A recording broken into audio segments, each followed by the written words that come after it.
வணக்கம்.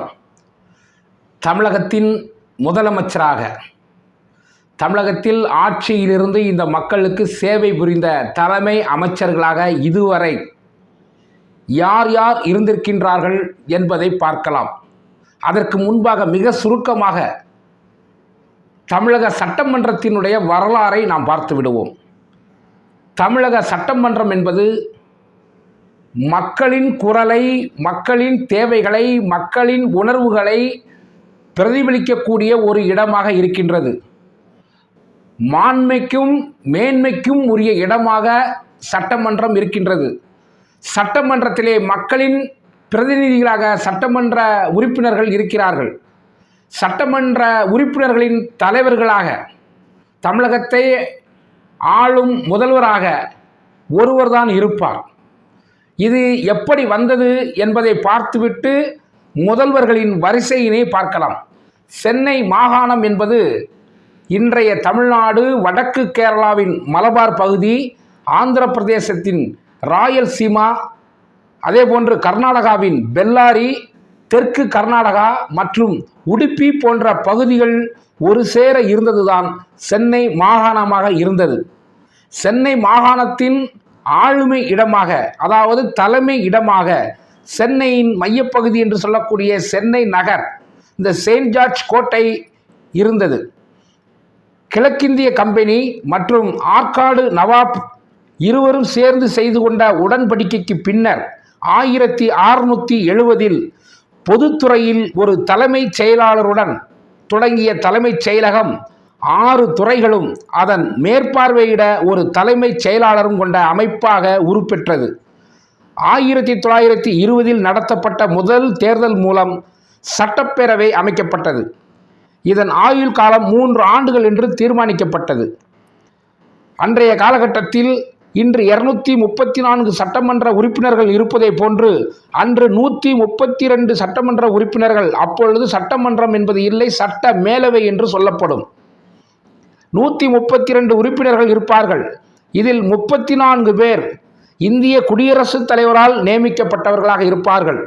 இந்த சட்ட மேலவை தலைவர் என்றுதான் அன்று சொல்லப்பட்டது. முதலமைச்சர் என்ற வார்த்தை அன்று பயன்படுத்தவில்லை. பிற்காலத்தில் தான் தமிழகம் என்ற பெயர் வந்ததற்கு பிறகுதான் தமிழ்நாடு முதலமைச்சர் என்று அந்த முதல்வரின் பெயர் அறிவிக்கப்பட்டது. அப்படி முதலாக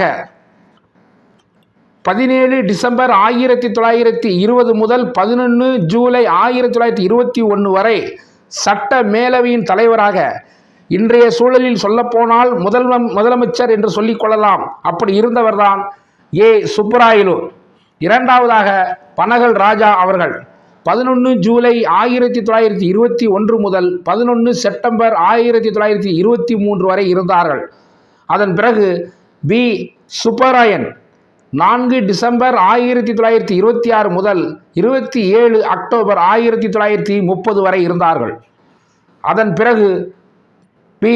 முனுசாமி நாயுடு 27 அக்டோபர் 1930 முதல் 4 நவம்பர் 1932 வரை இருந்தார்கள்.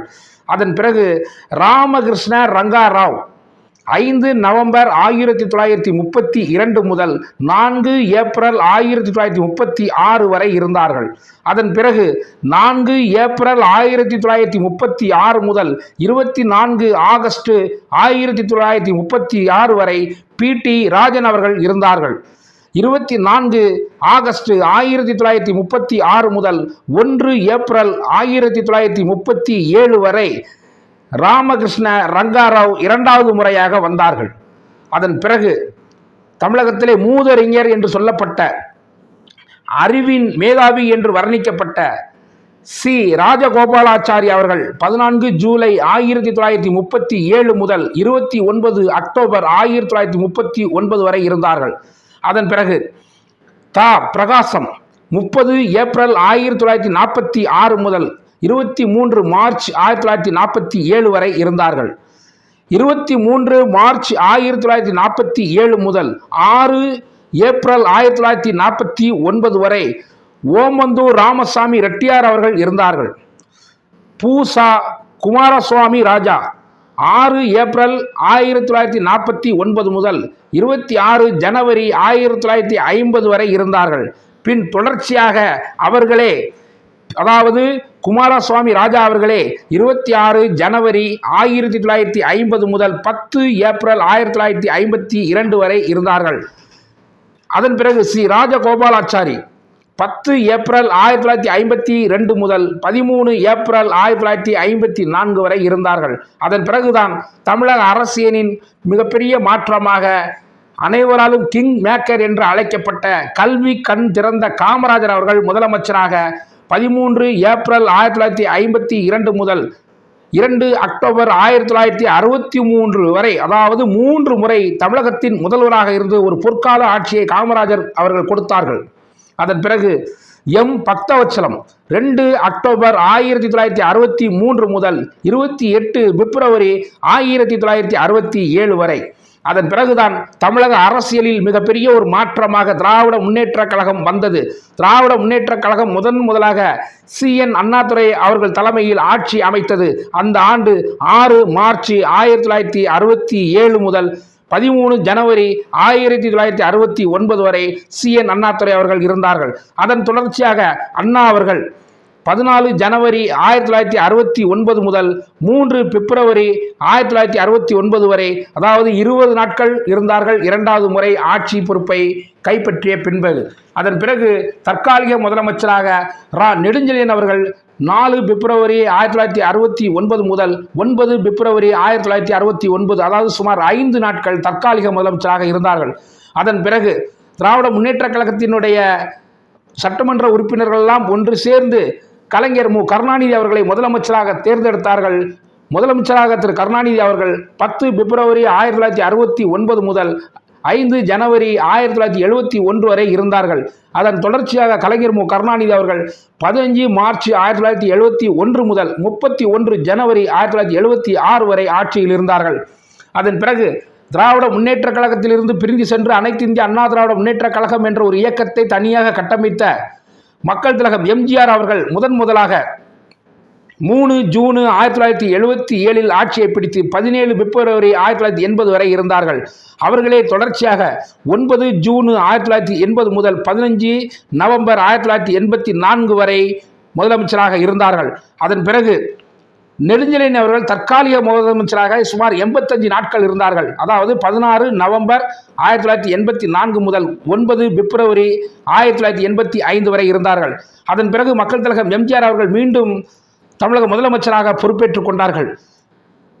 10 பிப்ரவரி 1985 முதல் 24 டிசம்பர் 1987 வரை, அதாவது தமிழக முதலமைச்சராக இருந்த மக்கள் திலகம் MGR அவர்கள் இந்த உலகை விட்டு பிரிகின்ற வரை முதலமைச்சராக இருந்தார்கள். அதன் பிறகு நெடுஞ்செழியன் ஒரு 12 நாட்கள் தற்காலிக முதலமைச்சராக 25 டிசம்பர் 1987 முதல் 6 ஜனவரி 1988 வரை இருந்தார்கள். அதன் பிறகு மக்கள் திலகம் MGR அவர்களுடைய மனைவி VN ஜானகி அம்மா அவர்கள் முதலமைச்சராக பொறுப்பேற்றுக் கொண்டார்கள். ஆனால் 23 நாட்கள் மட்டும்தான் அவரால் ஆட்சி செய்ய முடிந்தது. அதாவது 7 ஜனவரி 1988 முதல் 30 ஜனவரி 1988 வரை தான் ஆட்சியில் இருந்தார்கள். அதன் பிறகு மீண்டும் திமுகவினுடைய தலைவர் கலைஞர் கருணாநிதி அவர்கள் 27 ஜனவரி 1989 முதல் 30 ஜனவரி 1990 வரை இருந்தார்கள், 1 வரை. அதன் பிறகு புரட்சித் தலைவி ஜெயலலிதா அம்மையார் அவர்கள் 24 ஜூன் 1991 முதல் 12 மே 1996 வரை 5 ஆண்டுகள் ஆட்சியை பூர்த்தி செய்தார்கள். அதன் பிறகு திமுகவினுடைய தலைவர் கலைஞர் கருணாநிதி அவர்கள் 13 மே 1996 முதல் 13 மே 2001 வரை இருந்து 5 ஆண்டுகள் ஆட்சியை பூர்த்தி செய்தார்கள். அதன் பிறகு ஜெயலலிதா அவர்கள் 14 மே 2001 முதல் 21 செப்டம்பர் 2001 வரை 13 நாட்கள் ஆட்சி பொறுப்பில் இருந்தார்கள். சில சட்ட சிக்கல்கள் காரணமாக பன்னீர்செல்வம் அவர்களை முதலமைச்சராக சட்டமன்ற உறுப்பினர்கள் தேர்வு செய்தார்கள். அவர் ஆட்சி செய்த காலம் 21 செப்டம்பர் 2001 முதல் 1 மார்ச் 2002 வரை. அதன் பிறகு செல்வி ஜெயலலிதா அவர்கள் 2 மார்ச் 2002 முதல் 12 மே 2006 வரை ஆட்சி செய்தார்கள். அதன் பிறகு கலைஞர் கருணாநிதி அவர்கள் 13 மே 2006 முதல் 15 மே 2011 வரை தமிழக முதலமைச்சராக பதவி வகித்தார்கள். அதன் பிறகு செல்வி ஜெயலலிதா அவர்கள் 16 மே 2011 முதல் 27 செப்டம்பர் 2014 வரை ஆட்சி பொறுப்பிலே இருந்தார்கள். அதன் பிறகு செல்வி ஜெயலலிதா அவர்கள் சில சட்ட சிக்கல் காரணமாக அங்கிருந்து விலகியதால் ஓ பன்னீர்செல்வம் அவர்கள் மீண்டும் முதலமைச்சராக பொறுப்பெடுத்துக் கொண்டார்கள். 29 செப்டம்பர் 2014 முதல் 22 மே 2015 வரை இருந்தார்கள். அதன் பிறகு புரட்சித் தலைவி அம்மா அவர்கள் 23 மே 2015, 5 டிசம்பர் 2016 வரை ஆட்சியில் இருந்தார்கள். அதன் பிறகு புரட்சித் தலைவி அம்மா அவர்கள் இயற்கை எய்துவிட்டார்கள். அதன் பிறகு தற்காலிக முதலமைச்சராக ஓ பன்னீர்செல்வம் அவர்கள் 6 டிசம்பர் 2016 இருந்து 15 பிப்ரவரி 2017 வரை இருந்தார்கள். அதன் பிறகு எடப்பாடி கே பழனிசாமி அவர்கள் 16 பிப்ரவரி 2017 முதல் 6 மே 2021 வரை இருந்தார்கள். அதன் பிறகு திராவிட முன்னேற்ற கழகத்தினுடைய தலைவர் முத்துவேல் கருணாநிதி ஸ்டாலின் அவர்கள் 7 மே 2029 முதல் 9 மே 2026 வரை தமிழகத்தின் முதலமைச்சராக இருந்தார்கள். தற்போது தமிழகத்தினுடைய முதலமைச்சராக தமிழக வெற்றி கழகத்தினுடைய தலைவர் ஜோசப் விஜய் அவர்கள் இருந்து கொண்டிருக்கின்றார்கள். தமிழக சட்டமன்றம் என்பது நீண்ட நெடிய ஒரு வரலாறு, ஒரு மேன்மை, ஒரு மாண்பு நிறைந்த ஒரு சட்டமன்றம்.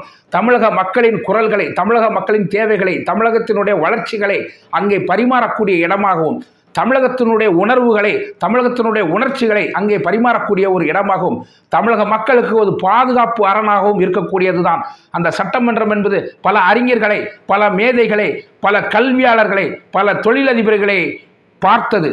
அந்த சட்டமன்றம் பாமர மக்களையும் அரசியலின் உச்சத்தில் வைத்து அழகு பார்த்த ஒரு அற்புதமான இடம்தான் அந்த தமிழக சட்டமன்றம். தமிழக சட்டமன்றம் என்றும் ஒரு மாண்புக்கு உரிய சட்டமன்றம் என்று சொல்லி, இனி அடுத்த ஒரு நிகழ்வில் அடுத்த ஆளுமைகளை பற்றி பார்க்கலாம். நன்றி, வணக்கம்.